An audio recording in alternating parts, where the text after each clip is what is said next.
এই ব্যায়ামটো যদি কৰে আপুনি চাব সাইটিকা নাৰ্ভ আছে যে সেই সাইটিকা নাৰ্ভৰ বেমাৰৰ পৰা আপোনালোকে লাহে লাহে মুক্তি পাব আৰু কিছুমান বেমাৰ আছে ঔষধত ভাল কম হয় ব্যায়াম কৰিলে ফিজিঅথেৰাপি কৰিলে থাৰ্মেল থেৰাপি কৰিলে ভাল হয় এইটো ব্যায়াম চাওক এটা ভৰিৰ ওপৰত আন এটা ভৰি ৰখা হৈছে সেইটো বাওফালে মানে আপোনাৰ মূৰ আৰু হাত সোঁফালে হা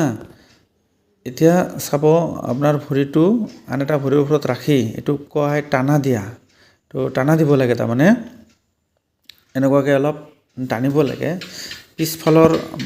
ভৰিৰ মাংসবিলাক টাইট হৈ থাকে টাইট হোৱা মাংসটো ঢিলা বনাব লাগে সেইকাৰণে এক্সাৰচাইজ কৰিব লাগে দিনত দুবাৰ আমাৰ ভাৰতৰ অসমৰ মানুহে কম সংখ্যক মানুহেহে এক্সাৰচাইজ কৰে বেছি সংখ্যক মানুহ এক্সাৰচাইজ নকৰে কিন্তু ফ্ৰেণ্ডছ চীন জাপানৰ মানুহবিলাকে দুইবেলা এক্সাৰচাইজ কৰে বাধ্যতামূলক যাৰ কাৰণে সেই মানুহখিনি চাব সিমান শকত নহয় মিডিয়াম ধৰণৰ থাকে বেমাৰ আজাৰ বহুত কম ঔষধ বহুত কম খায় সিহঁতে জুৰি বুটি বেছিকৈ খায় সেইকাৰণে ফ্ৰেণ্ডছ আপোনালোকেও বা আমালোকেও সদায় ব্যায়াম কৰাৰ অভ্যাস কৰিব লাগিব এইটো চাওক পেটৰ বেমাৰ মানুহৰ গেছ হয় বুক জ্বলা পোৰা কৰে পুৱাতে সুদা পেটত যদি আপুনি পেচাব পায়খানা কৰি পেলাই এই ব্যায়ামটো কৰিব পাৰে চাব আপোনাৰ পেটৰ বেমাৰ কমি যাব লগত আপোনাৰ পেনক্ৰিয়াছৰ সমস্যা ভাল পাব লগত পেনক্ৰিয়াছৰ সমস্যা ভাল পালে তেতিয়া কি হ'ব আপোনাৰ হজম ভাল হ'ব ডায়েবেটিক নৰ্মেলত আহিব ডায়েবেটিক ৰিভাৰ্ছ বুলি ক'ব লাগিব যেনক এইটো পেটৰ বেমাৰ হয় চাব এইটো কলনৰ তাৰপিছত সৰু ভৰি ডাঙৰ ভৰি সবৰে উপকাৰ হৈ থাকে এই ব্যায়ামটো যদি কৰে আপোনালোকে তো ফ্ৰেণ্ডছ এনেকুৱাকৈ আপোনালোকৰ আগত দেখুওৱা হ'ল সাইটিকা নাৰ্ভৰ এটা বেমাৰ নেক্সট দেখুওৱা হ'ল এটা পেটৰ কাৰণে এইটো চাই আছে যে এইটো পেটৰ কাৰণে ভাল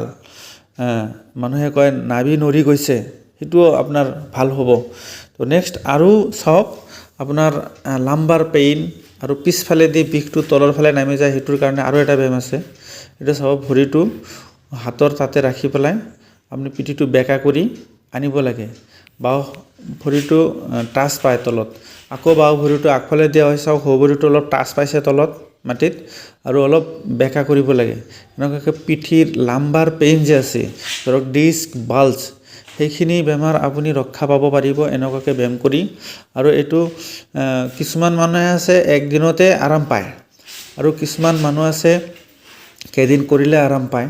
তো এই ব্যায়ামবিলাক কৰক এইটো কোৱা হয় টানা দিয়া এইটো আপোনাৰ স্কিনবিলাক কোচ খাই আছে সেই কোচ খোৱা স্কিন বা মাংসবিলাক